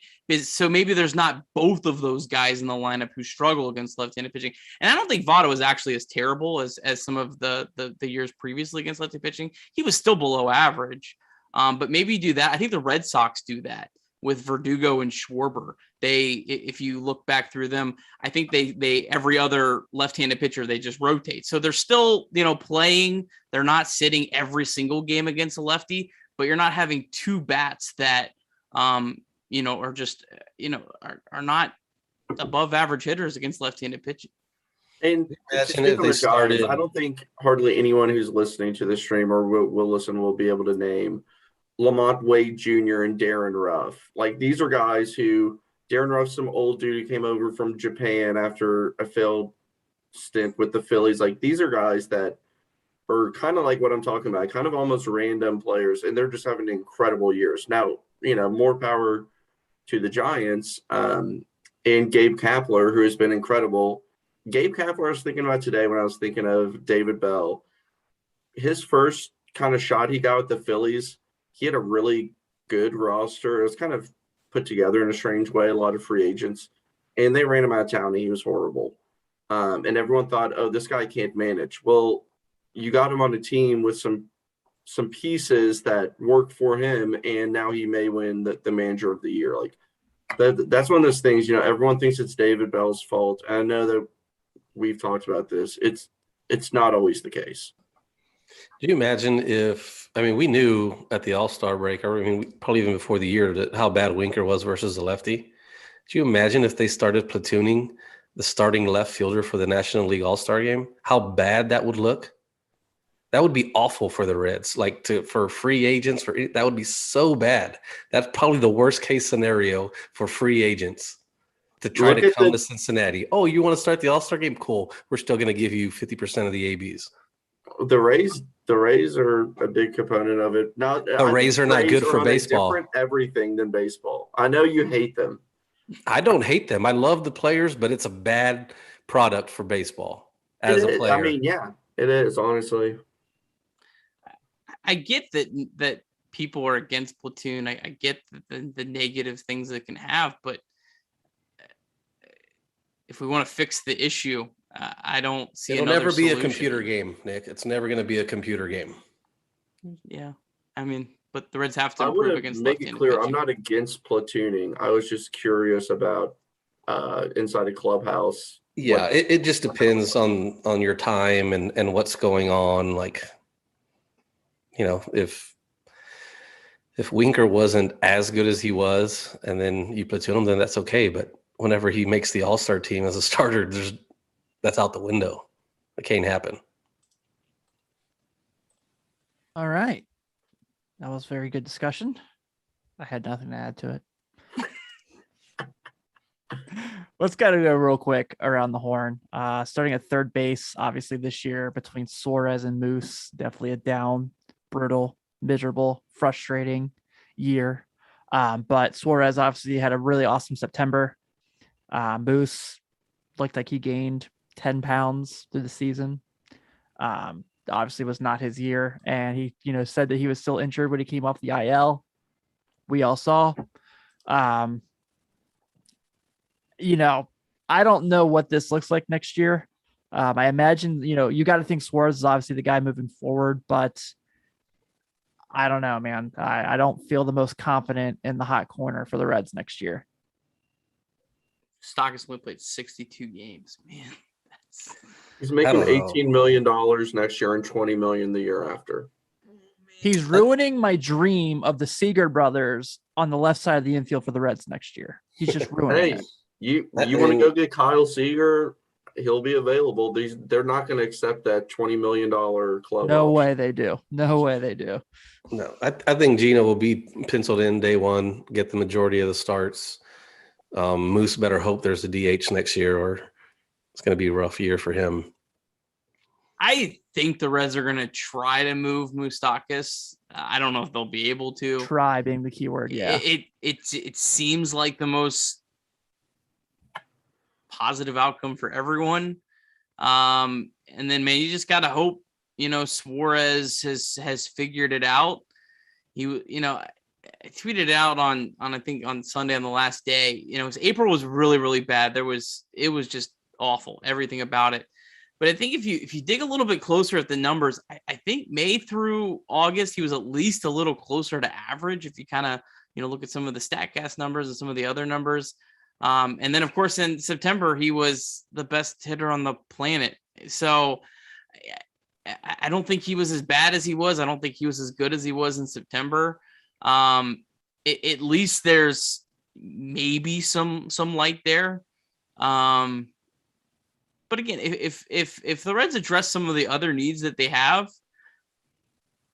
if Suarez is, maybe slightly below average, it's not that big of a deal. If he's, batting 7th or 8th in the lineup, it's going to be the other spots, I think. And I think defensively, he looked a little more comfortable at third base kind of as the year went on. Yeah, I think the Reds have a massive issue right now at third base. And the reason why is because they have, $30 million tied up to two players that were both below average this year.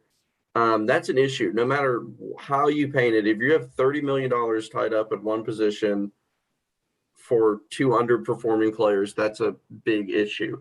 I know we've talked, Nick, about salary dump. Tim probably, being the NBA guy, sees this happens a lot in hockey, where you find a team that is just trying to, in this case, the other professional sports have a salary cap and floor, which could be coming to the MLB. They want to meet that salary floor. So they take on your crappy contract and you attach in a prospect, and they're buying a prospect more or less. You could do it in baseball. You don't see it as much, especially with a contract like that. If they could find a way to move Moustakas, they absolutely have to. Even if it costs them. Now, they don't have enough of a deep enough pool to give up one of their top prospects. But if you're talking about a guy in the,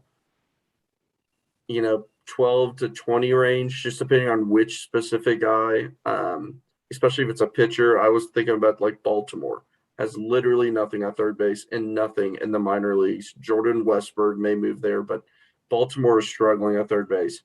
Why don't they take that on? They have no pitching and they need pitching prospects. Throw in somebody, you could go through who and move Moose. It's not likely, but it's not impossible. Suarez, I think the issue is simply expectations. 2019 was a monstrous year, and it set everyone's expectations above what I think they should have been. I didn't think he'd be able to repeat that, especially after he had that shoulder injury. 2020 was a struggle for multiple reasons, and then this year was just rough until September, and he just mashed in September. The game I was at in Pittsburgh, he hit a ball to deep center. I'm sure you all saw it. That landed like in the Pirates' tee of their boxwood. Like it was a bomb. If he can bounce back, even like Nick said, if you just throw him at the bottom of the lineup, he's hitting 25 to 32 home runs, striking out a bunch, just it is what it is.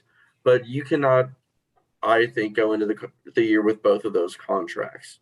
You got to find a way. If you want to improve this team, you have to find a way to make them better without adding payroll, because I don't think the Reds are going to be adding payroll. You have to get creative, maybe make a risky trade, try to get off some salaries. So it's definitely going to be interesting going forward to see kind of how they handle that, because I personally think Moose's career, I don't think he'll bounce back. I'm with you. All right. Middle of the infield, we can go and combine these because we already know what second base is going to be for at least 5 more years, hopefully longer. Yeah. Jonathan India, National League Rookie of the Year. I think he's going to get better with the glove. I know he made some flashy plays where they were really impressive athletically, but you can still definitely tell he's getting more and more comfortable as the season went on. He got more comfortable at second base, still learning how to be a consistent second baseman. So I think he's going to get better with that as his career goes on. Love him as our leadoff hitter. Hopefully he's a leadoff hitter for the next 12, 15 years. He seems to really love this team. He seems to really love the organization. I will use that to be positive. But shortstop, obviously, Jose Barrero, Kyle Farmer. It's a conversation that's been all over Twitter for, I don't know, the whole season, it feels like at times. Potential shortstops out there who are free agents. I don't, could go with Clay's point. I don't think they're adding payroll, but Marcus Semien will be back a free agent again. Guys like that. I don't think they'll be Reds, but just worth noting. So what do you guys expect from the shortstop second baseman duo for next season? I would think India. I mean, I think it's definitely possibly has a little bit of a sophomore slump. So, I mean, I think you got to at least have that as a possibility as you're kind of looking at this team.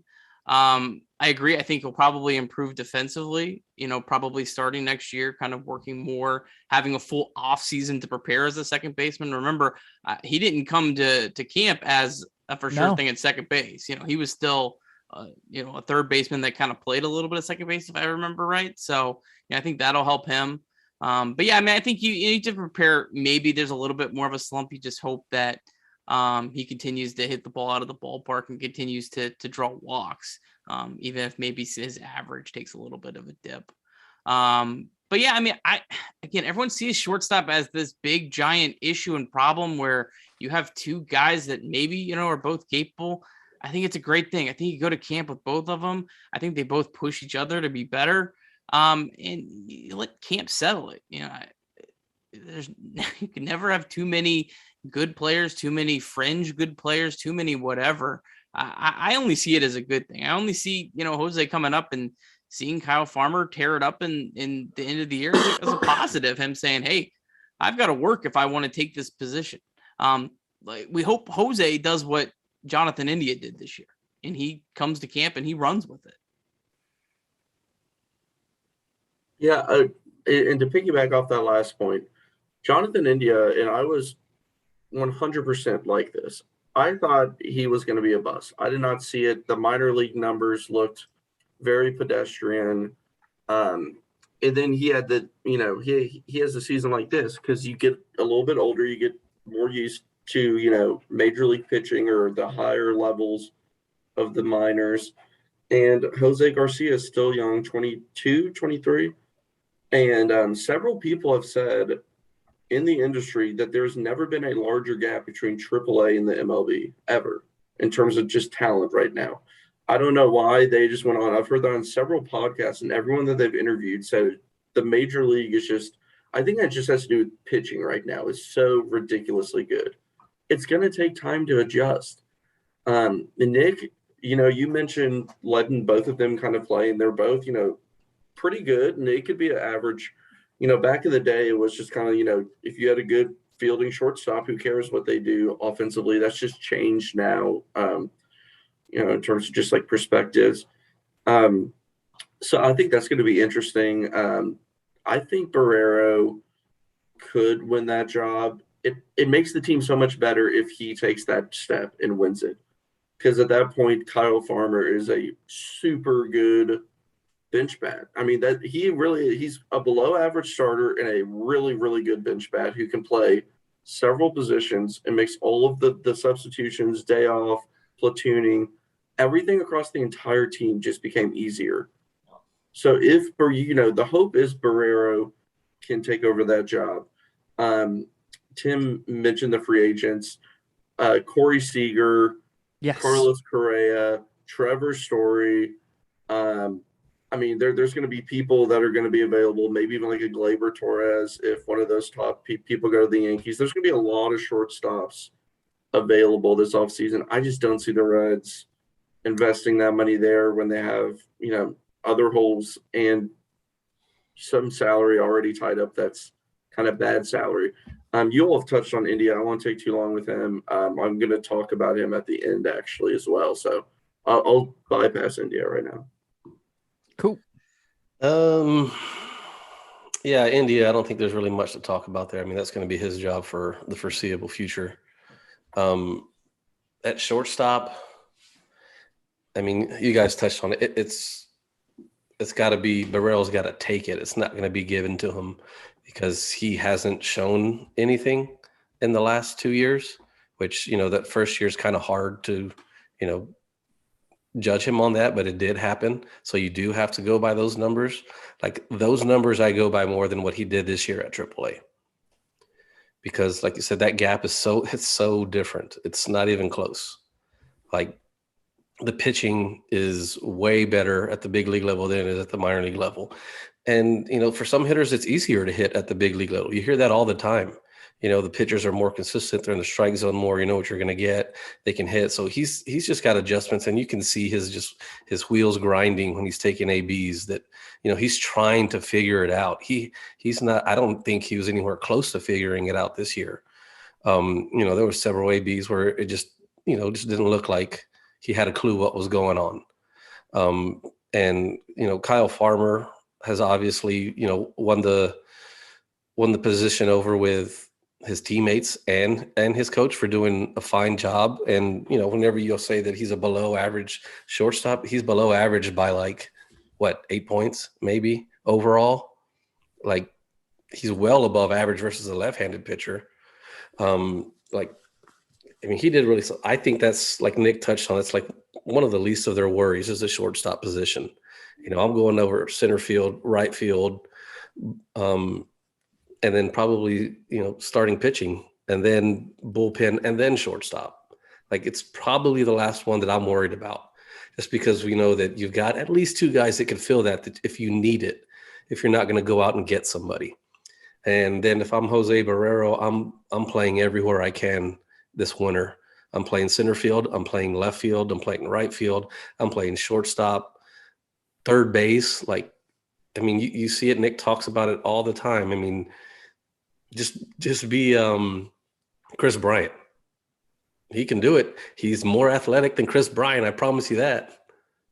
If you've seen that guy run around in shortstop or seen him run around the outfield, he's more runs athletic, like a slot receiver. do it, but he's just so young and he's never done it before because all he's ever been told is you're going to be this great shortstop. And you hear Barry Larkin talking about, hey, we're going to spend some time because Barry Lark is pretty much saying in so many words, he needs a lot of work at shortstop. He's not what everybody thinks he is at shortstop. In the few amount of games that we've seen there's been balls that have been dug out. There's been errant throws. There's been errors that didn't happen because of a replay. Like he just needs some seasoning, man. He's a young guy. I touched on it last time. Players, grow differently. Like he can, in 3 years, he could be the starting shortstop for the National League. Like that's how good he can be, but he's just not ready yet. And he's got a lot to prove this offseason. And if he wants to take that job, it's there for the taking, because we already know what Kyle Farmer is. Like this is probably peak Kyle Farmer, right?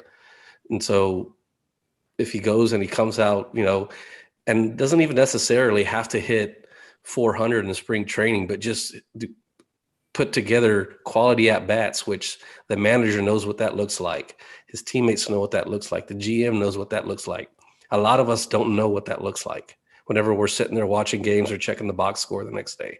That's stuff that the trained eye and that have seen thousands and thousands of ball games and at bats can tell if he's ready or not. Yeah, I wish Billy Hamilton had a Kyle Farmer to kind of Right. Push him along, because Billy Hamilton he was given the job 2014, never one time improved on base, which is literally the only thing the Reds ever wanted out of him, was just to be a slightly below average on base guy. Like he meant to be an above average, and he never got close to that. So yeah, I view it as a positive. Hey, he's going to push him this offseason. And to Clay's point, the Reds are a much better team if Jose comes to camp and runs with it, because his ceiling is so much higher than Farmer. Farmer's ceiling is at best pushing an average shortstop, which is fine. All the credit in the world to him. He wasn't even supposed to be a shortstop. But if Jose comes to camp and he hasn't done whatever the Reds asked him to do this offseason, he hasn't, put in the work. Not saying he won't. We hope he does. It's nice to have that option. Hey, we're going to send you down to AAA. We're going to have Kyle. He's going to play great defense for us. And you go down, you work, and you come back up. I think it's a good thing. Yeah. How funny would it be if like Tucker wins a Gold Glove and then he's gone, and then Farmer's like top 3 in the Gold Glove finish, and then he's not the starting shortstop next year on a bad defensive team. I was going to say, for a team that's really brutal defensively. We hate defense. If you're good, you're out. Yeah. Oof. Carlos, you probably remember this more than obviously any of us do. So for his case being Barrero, is this something where you can see like, he plays like winter ball and like maybe still does instructs, or since he's already had major league experience, his instructs out of the way now? Yeah, instructs is out. Like I thought there was a chance he might go to the Arizona Fall League. I don't even know if they're having that this year. But I think that's done. He's more of a winter ball type of player now. So, and I don't know. I mean, I honestly, did you play in winter ball at all, like Dominican League or the Mexican League or anything like that? I went to Venezuela, and then as soon as I got there, I like pulled my groin. So no. Okay. So like if he goes there, let's say like, because I remember like Pablo Sandoval would go there, but like, is it something where like he goes there and like the Reds like will tell like the Dominican team like, we want him to play center field, or is like something like that, or is it just like he goes there and does what he does? No, the organization can say what he wants. His agent can say what he wants to do, and he can accept the job or not. Okay. But it's that type of deal. But then again, when it comes to like the playoffs, and they'll do whatever they want to do. Okay. That makes sense. I just figured I would ask for, because like you said, like your idea for him is play as much as you can, wherever you can. And I totally agree with you. So I just was kind of curious there. All right. 2 more positions before we get out of here. Obviously, first base. I think Joey Votto has definitely earned the right to be the first baseman of the Cincinnati Reds as long as he wants. No one here is going to fight that, right? No. What a season. Yeah. And I don't know. What do you think, Marty? No, he's cool. Oh boy. I just kind of think about like first base too, like the free agency is not super deep anyway. So cool. Maybe they get some like corner infielder who can play behind Suarez and Votto if it's not Moose. Again, fingers crossed. And that's the only thing I can think of.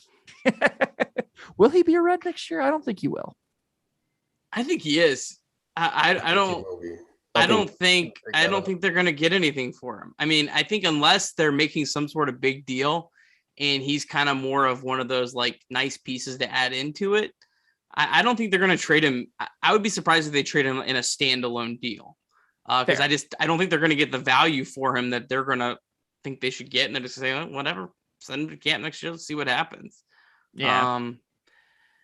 I mean, Nick Senzel stays healthy for most of a season or half of a season. He's a valuable player to the Reds. I mean, the Reds struggles against left-handed pitching. Nick Senzel would have helped. Could have been worse than half the guys they ran out there. And he plays good defense, which he also, the Reds struggle on defense, he would have helped some of that as well. So he can also play multiple positions. Yeah. Like the guys like I wanted, like Chris Taylor, Marte from the D-backs, like that's what Nick Senzel could be, if everything goes right for him. So he's one of those, man, you're going to give him away and he's going to kill it. Freaking awesome. Oh, yeah. But that's exactly what I touched on earlier. If you're not going to add payroll, you have to get creative. You have to take risky trades. And it's not always going to work, but sometimes it does. And how many times do we hear about a trade that, at the time looked bad that ended up being good? To me, I think we all need to change expectations of Nick Senzel. Second overall pick. Everyone wanted him to be this all-star. I don't think he's going to reach that ceiling. I think they started to transform him into what I think he's going to be, which is just a utility player who plays more often than he doesn't, but isn't necessarily an everyday player. Moving him to second base and third base, center field, and play him all over the place, play him against lefties. To me, I think that's what he's going to be. I just think the ceiling and expectations on him need to change. And if they trade him, that's fine. If you address a need on your team and all you give up is somebody who's been injured a lot, and don't get me wrong, he is a good player. Do not get me wrong. But you have to take a risk. That other team's taking probably a larger risk, bringing in a guy who hasn't proven much in, 3 seasons and has been injured. It's just part of it. If you're not going to add payroll, but you want to improve, you have to be risky. I'm with it. Yeah, I'm not against. Sorry, one more. I'm not against trading Nick Senzel, but I'm not trading Nick Senzel to get, a marginal reliever. I'm not trading him to get like Michael Givens like this last year. Right. Like it better be helping you get over the top for a big deal or a difference maker. And I have pretty much zero expectations for Senzel. Anything he does is great, but he's just the kind of guy with that upside that the Reds need. And maybe it's a deal where it's failed prospect for failed prospect. I don't want to label him that way, but everyone knows what I'm talking about when I say it like that.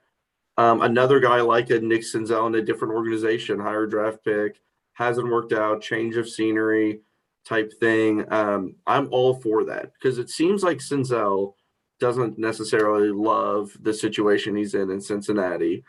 Change of sceneries are good sometimes.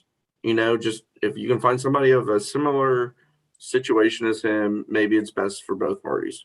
I don't think it would match up, but him for Kyle Lewis would be fun just because that was the 2 players the Reds were considering. I mean, I think the Reds would have to throw in more to get Kyle Lewis, obviously. I don't think the Mariners are down on Kyle Lewis, other than he's gotten hurt a lot too. But that would be do you think they are down on Lewis? I think what their issue is they're extremely worried about his knee. He, tore up his knee, came back, and this is like in the minors or whatever. He tore his ACL or something, came back, had a great rookie year, got injured on the same knee again. And I guess I will expose myself. I listen to just about every team's Locked On podcast almost daily. I listen to probably 15 to 20 a day. And they were talking about it, and I've heard it kind of around now that they're kind of open to moving him. They have so much outfield depth. So much. If they bring back Haniger, I mean, they could afford to do that. And that's exactly the move I'm talking about. You want to improve at a different position. Sometimes you have to trade, from a position of strength or, a risky move. I like your first. Kyle Lewis for Moustakas.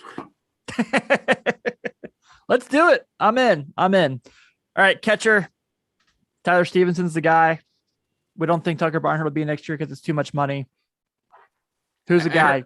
I heard a report earlier today that Mr. Barnhart went on a radio show in Indianapolis, and it sounded very pessimistic about the Reds retaining him, which is what we thought. I think, at least I thought. I don't think there's a chance. If you just look through the Reds' salaries, I don't see how that money matches up. And you can go get a backup catcher.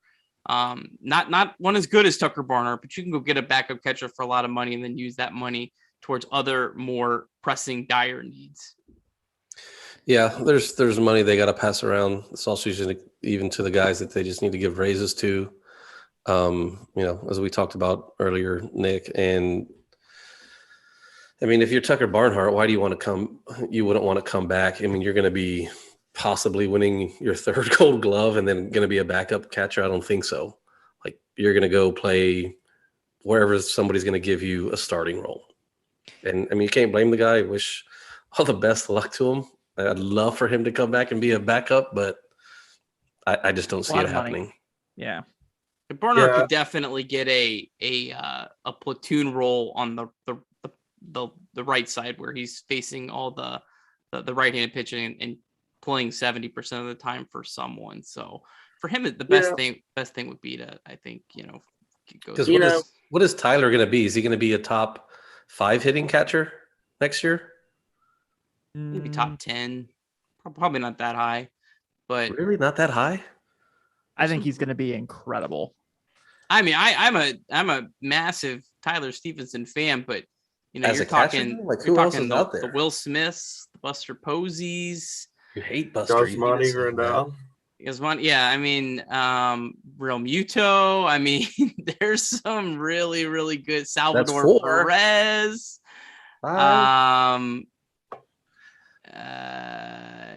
Mitch Garver. Who he play for? The Twins. Mitch Garver's been a really good hitter the last couple of years. I said, Stevenson was 9th this year among catchers with 100 plate appearances. So I think he's probably in the 6 to 10 range. We should start doing some over under bets on that. We'll put it on the board. Prop bets. Yeah. All off season, we'll do a bet every day, every week. So Clay, why do I feel like Alex Avila is going to be backing up Tyler Stevenson next year? He actually is retiring. So that's going to be difficult. Thank God. Idiot. Alex Avila has been a national for 2 months, and he got a freaking standing ovation when he left the field. Tim, what is that crap? Tim, were you not watching the Nationals Red Sox big game on Sunday? No, I wasn't. I was watching Tom Brady play his former team on Sunday Night Football. Oh. That was 8 I o'clock. want to touch quickly on the catcher situation. One thing that was overlooked all year, which was incredible, was they stayed healthy. I mean, hardly, and that, think about the years when, Juan Gratterall and you do not want to be scrambling and rotating in a bunch of, AAA catchers because A, they're probably not going to hit it all. And B, these pitchers don't know them. They don't throw to them often. I mean, it really could lead to some disastrous situations. So the fact that they stayed healthy all year was a huge blessing. Tyler Stevenson's going to take over that job. Tucker's going to go somewhere like Oakland where he'll get still a majority of starts but be able to groom a young catcher. They took a first-round catcher, Tyler Stromstrom or something like that. And I could see him taking that role where he'll still get at bats, make $4, $5, $6 million, and kind of help a younger guy. So that's kind of what I see from the catcher position. In terms of a backup, there's several vets. Most of them are your 34-year-old, holy shit, is this going to go well, or is he, have nothing left in the tank? In terms of organizational depth, that has been my biggest gripe for the past 2 or 3 years was catcher organizational depth. It's there now, but it's all single A, and that's about it. Low A, so it's in the organization, but it's not ready for next year. What about the kid that Hope was we in the get Tyler Olympics? Steven like some maple bats or some ash bats instead of those wet newspapers so we can get some power. He's tired of seeing these singles. Opposite field singles. That he's a large human. We need some Oppo tanks, more of them. I will say he runs pretty well for a catcher. I know he's young. He's a good-looking athlete. Yeah. Yeah. God, he had the same amount of home runs as Molina this year. 10. And no, Molina had more. Molina had 11. Rude. All right, I gotta watch this game. Let's go. Let's wrap this up, baby. It's 1-1 More still, than right? one. Yeah, All right. 1-1, bottom 6, full count. Oh, the Cardinals are walking now. They're in the bullpen. This is Take the us issue on with the home, Cardinals Tim. bullpen. Take us on They- home. They do not have good command, and this is where the game's going to be lost. You can't – Wainwright was pitching well. I understand why they took him out. But now you're getting to the bullpen. Cardinals are about to shit the bed. They cannot throw strikes. The Dodgers are too veteran and too patient. It's game over. Don't What you know happened not to our say Red those season things? review? That's Yeah. it. I've talked about like 6 different teams. What the hell is wrong with me? That's it. Well, Dodgers You're are asking winning the wrong 5-1. people. we're at an hour 45 today on this one. If people are still listening, not. Check out quiet. They're not. yeah. Starting Yeah. pitching, relief pitching. Let's go. Hi, Mom. Yeah. Real quick, starting pitching, relief pitching. Obviously, starting pitching, a lot of strength, a lot to be excited about. I don't know if Sonny Gray will be a Red next year, as we talked about last week, but the depth is there, and obviously there's 2 guys everyone's excited to see pitch next year. Yeah, I think it would make sense to pick up Miley's contract and maybe look to move either him or Sonny, maybe move one of them. I think Reds fans probably need to look at either keeping Miley or Tucker. Pick one there. I think we all know who the Reds should pick. And then I think if Agreed. you're looking at Green and Lodolo, I think if one of those are an impact starter next year, I think that's a great thing. I think expecting both of them to be impact starters is probably a stretch. I don't know which one. I think it's probably a coin flip. So I would kind of look into that and say, hey, hopefully one of those guys can lock up a spot for us. Yeah, what they had in Santillan, like I'd rather see him as a long relief guy. Maybe come in if somebody's hurt. Gutierrez, he kind of worries me a little bit. Like, he had a good strong year, but that was the first time that everybody saw him. Second time through, they started getting his number a little bit, and I just don't see the stuff being there for him to be able to last to be a number 4 or 5 starter right now. Maybe it'll develop a little bit more. But he's definitely a good guy to have in AAA to be able to call up for a couple of spot starts here and there. Or if somebody gets hurt long term, like, we've seen what he can do, but I don't know. It's not a bad thing to have somebody like Gutierrez in the organization for sure. Yeah, I'll just touch on Wade Miley, and I think that they should trade him, pick up the option and trade him. And the reason why is I just don't trust a repeat performance from somebody of his age who, is kind of throws soft. And we love to say, Suarez is going to bounce back. Look at the back of his baseball card. Look at the back of Wade Miley's baseball card. It works both ways. His trade value has literally never been higher, and he's 34 years old, going to be 35. I would trade him. For my Use that 10 million elsewhere. Type of a situation. I just think you're flirting with disaster.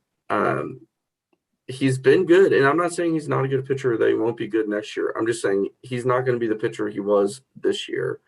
And if you can capitalize on a 35-year-old Wade Miley's trade value, then I would do that. I like it. So real quick, Raymer San Martin starts the year in Louisville. Any chance he gets some starts next year for the Reds? I like him, and I was tweeting about him all year long in Louisville. He was the throw-in the Sonny Gray trade, who's looking like he could potentially be more. He's kind of a lottery ticket. He's a very interesting arm slot, which is really what caught my eye and why I started watching him when he came over. I had thought he would be projected more towards a bullpen guy, honestly. Just because if you could if he could be consistent, you can bring in that arm slot from the left side in a game where you've been seeing a hard throwing righty all day from a high angle, bring in kind of a sidearm lefty. That's just going to be tough to adjust to. I'm sure that they'll keep him as a starter for now. I still think long term he would probably end up, putting together a longer career from the bullpen. And I still think it's probably unlikely that he ever becomes, a 50 game appearance guy out of the bullpen or more or anything. But you need depth. You need guys you can call up and are not named Carson Fulmer. And, he's definitely a guy who's an improvement on what they have had. And they're definitely going to look for a lefty because Sean Doolittle experiment failed. Amir Garrett was Amir Garrett. CNL Perez, you all know how I feel about him. I think him, there's going to be some competition and spots open for left-handers. Cool. All right. So last part. How many guys? Let's just do this with the bullpen because how many guys that are currently in the Reds bullpen are on the team next year? Lucas Sims, Tony Santillan, Luis Sessa, Amir Garrett. He's going to be on the team. He's not going to be on the opening day roster. They would have cut Amir Garrett if they were not planning on having him in the opening day. They're going to see how he's going to come back in spring, and he's not going to make the team. Anyway, go ahead. All right. Clay, am I missing anyone? Justin Wilson? I haven't even looked at the roster. Justin Wilson really caught me off. Justin Wilson has a player option. Oh, okay. He gone.